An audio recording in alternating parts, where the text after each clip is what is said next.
Welcome back to my channel law tips with Sapna. Friends, आज हम IPC के chapter second के सेक्शन 6 से लेकर 20 तक कवर करने की कोशिश करेंगे। मैंने अपनी लास्ट वीडियो में चैप्टर फर्स्ट कवर किया है। अगर आपने किसी कारण से उस वीडियो को नहीं देखा है तो मैंने उसका लिंक अपने डिस्क्रिप्शन बॉक्स में शेयर किया है, तो प्लीज़ आप वहाँ से उस वीडियो को देख सकते हैं। तो चलिए अपना सेकेंड चैप्टर में स्टार्ट करते हैं। सेकेंड चैप्टर में टोटल 47 सेक्शंस हैं। आज हम सेक्शन 6 देखेंगे। सेक्शन 6 हमें बताता है संहिता की परिभाषाओं का अपवादों के अध्याधीन समझा जाना। Definition in the code to be understood subject to exceptions.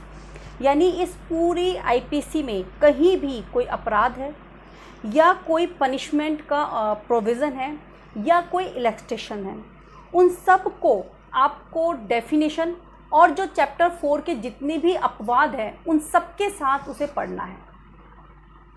Chapter 4 पूरी आईपीसी को पढ़ते समय अपने माइंड में रखना है आपको। फॉर एग्जाम्पल, अगर कोई 7 साल का बच्चा चोरी करता है तो आईपीसी के चैप्टर 4 में और सेक्शन 82 में बताया गया है कि 7 साल का बच्चा कभी भी कोई ऑफेंस नहीं कर सकता, क्योंकि उस बच्चे में इतनी समझ ही नहीं होती कि वो लॉ को, ऑफेंस को समझ सके। Section 7 sense of expression once explained. एक बार स्पष्टीकृत पद का भाव। पूरी आईपीसी में जहाँ कहीं भी किसी शब्द को, किसी भाव को डिफाइन कर दिया गया है, डेफिनेशन उसकी बता दी गई है, उसका भाव व्यक्त कर दिया गया है, पूरी आईपीसी में उसी भाव को हमें देखना होगा। For example, dishonesty. डिसऑनेस्टी की जो डेफिनेशन है वो 24 में दी गई है, या गुड फेथ जिसकी डेफिनेशन 52 में दी गई है। अब पूरी आईपीसी में जब भी गुड फेथ और डिसऑनेस्टी वर्ड आएगा, आपको आईपीसी का सेक्शन 52 और 24 अपने माइंड में लेके चलना है। उसका भाव वही होगा जो सेक्शन 52 और 24 में बताया गया है। सेक्शन नंबर 8 लिंग, जेंडर। हम जानते हैं कि जेंडर 2 होते हैं, मेल और फीमेल, नर और नारी। पूरी आईपीसी में जहाँ कहीं भी वह शब्द यूज़ होगा, यानी कि ही शब्द यूज़ होगा, वहाँ पर शी भी लागू होगा, यानी इंक्लूड होगा। यानी ही, हिज और हिम के साथ शी और हर भी इंक्लूड है। इसका एक बहुत फेमस केस है national legal services versus union of India. इसमें सुप्रीम कोर्ट ने डेफिनेशन 8 में यानी जेंडर में थर्ड जेंडर को भी इंक्लूड कर दिया है। सेक्शन नंबर 9 वचन, नंबर। पूरी आईपीसी में जहाँ कहीं भी एक वचन है वहाँ पर बहुवचन लागू होगा, और जहाँ पर बहुवचन है वहाँ पर एक वचन लागू होगा।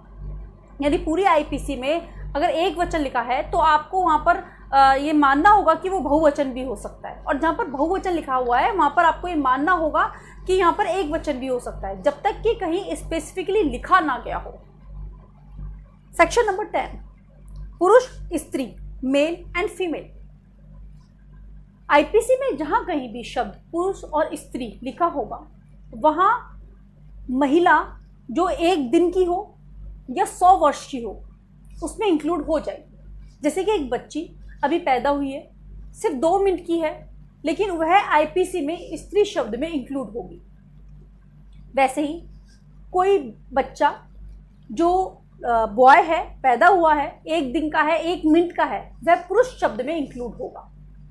सेक्शन नंबर 11 व्यक्ति, पर्सन।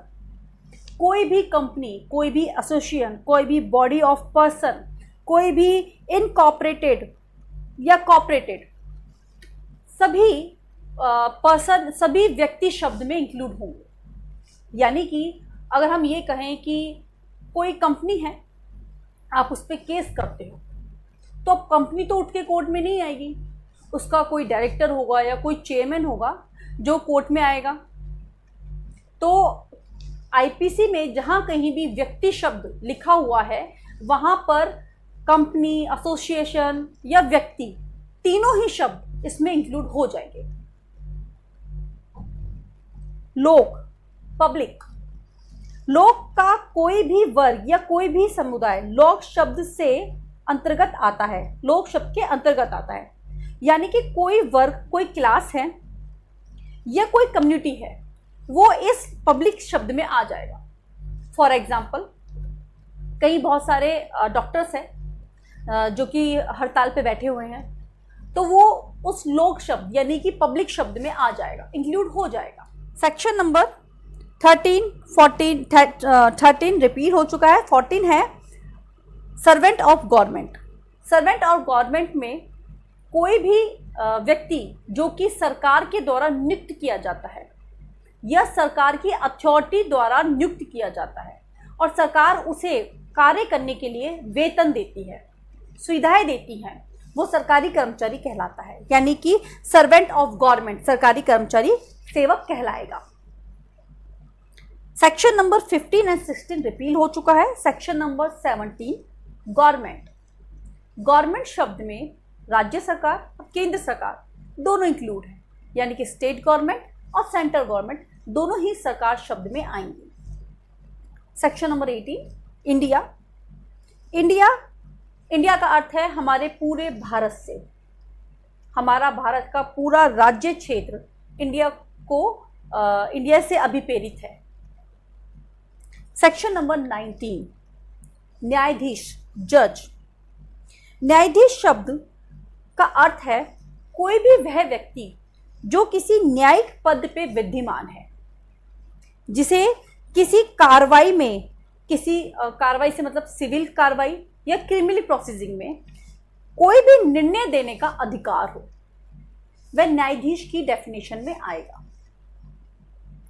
यह एक अलग बात है कि उसके निर्णय के विरुद्ध अपील भी होती है, लेकिन वह जिस केस के लिए इंक्वायरी कर रहा है या ट्रायल कर रहा है, उसमें वह निर्णय दे सकता है, सजा दे सकता है, जुर्माना दे सकता है, तो वह न्यायाधीश की श्रेणी में आएगा।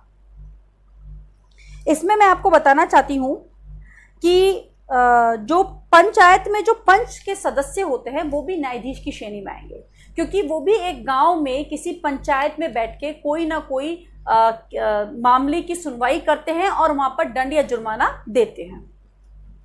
न्यायाधीश की श्रेणी में कलेक्टर भी आते हैं।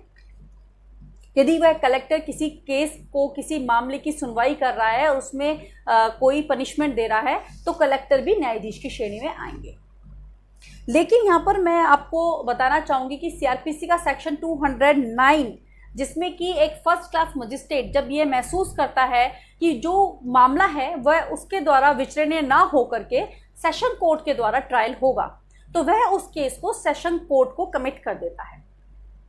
तो वहाँ वह जज जो फर्स्ट क्लास जज है वो जज नहीं कहलाएगा, जो फर्स्ट क्लास मजिस्ट्रेट है सॉरी, वो जज नहीं कहलाएगा, क्योंकि उसने उस मामले पे कोई निर्णय नहीं लिया है, कोई पनिशमेंट नहीं दिया है।